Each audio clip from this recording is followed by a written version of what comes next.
Alors, la dernière chose, nous sommes ici dans une église. Avant de vous donner le tout dernier point, je vais vous rappeler quelque chose que, moi en tant que journaliste, on a un peu un défaut professionnel, ça m'a fait tiquer. Quand quelqu'un sort de prison, généralement il sort en secret, parce qu'il ne va pas être fier quand il sort de prison. Surtout quand on est condamné pour le terrorisme. On sort en secret en rasant les murs et alors on s'en va. Mais non, ce monsieur est sorti en direct devant les télévisions du monde entier. Il sort de prison après 27 ans pour le terrorisme de l'ANC.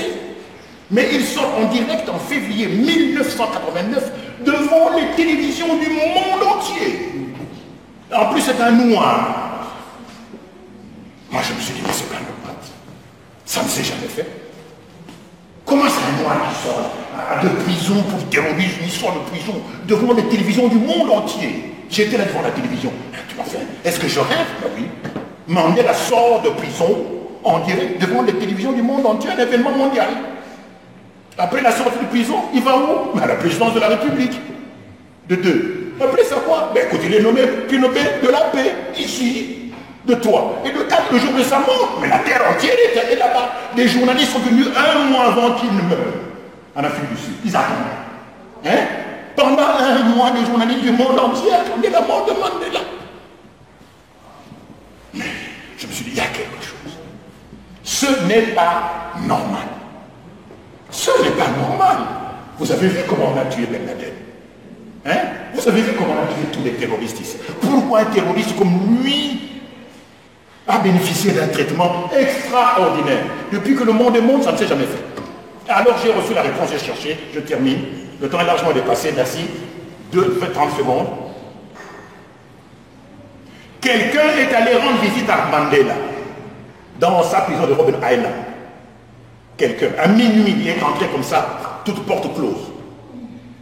Mandela dit, mais qui êtes-vous? Il dit, mais ça ne vous intéresse pas.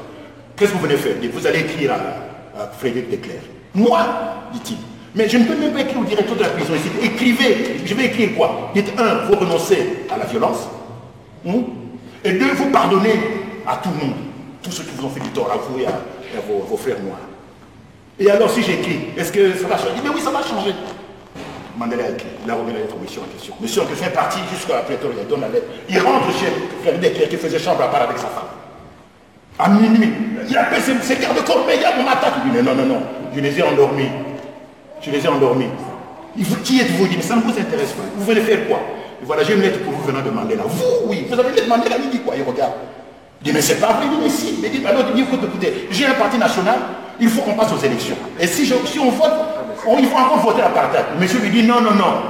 Aujourd'hui, vous aurez la majorité et c'est la partie qui sera bonne. L'apartheid a été aboli. Alors, qui est ce monsieur? Nous sommes ici dans une église. Le Christ est de retour depuis 1977.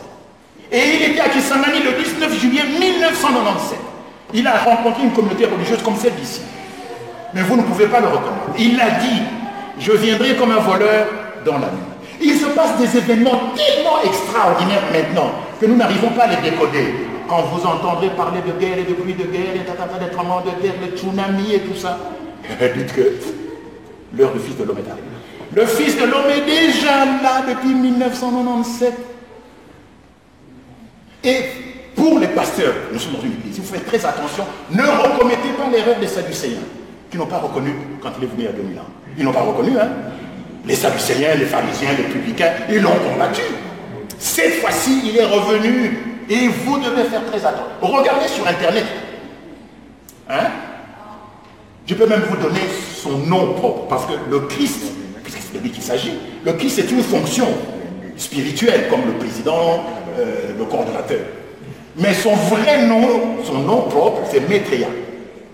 Il est là, il est parmi nous, et des événements extraordinaires vont se passer. Il a prévu, à partir du mois de septembre, une terrible crise financière va frapper le monde. Terrible crise financière. L'Union européenne va disparaître. La Grèce va sortir de la zone euro. Suivez. Regardez les attentats d'hier en France, dans la mosquée, n'est-ce pas, la mosquée de Koweït, hein, hier. Regardez les attentats de Tunisie. Vous entendrez parler de guerre et de pluie de guerre. Regardez le tremblement de terre de Népal. Nous sommes arrivés au temps de la fin. Ok? Et s'il y a une troisième guerre mondiale, parce qu'il y aura une troisième guerre mondiale, la responsabilité morale et spirituelle du Congo des Congolais sera engagée. Parce que c'est du sous-sol du Congo. C'est la main-d'œuvre et la sueur des Congolais, des indigènes congolais, qui ont permis la production de 1250 tonnes d'uranium qui ont servi à la fabrication de bombes atomiques. Mais il faut que le feu passe par là. Il faut que l'or passe par le feu, soit purifié, pour qu'un nouvel homme puisse en faire apparaître. J'ai dit et j'ai terminé. Merci beaucoup.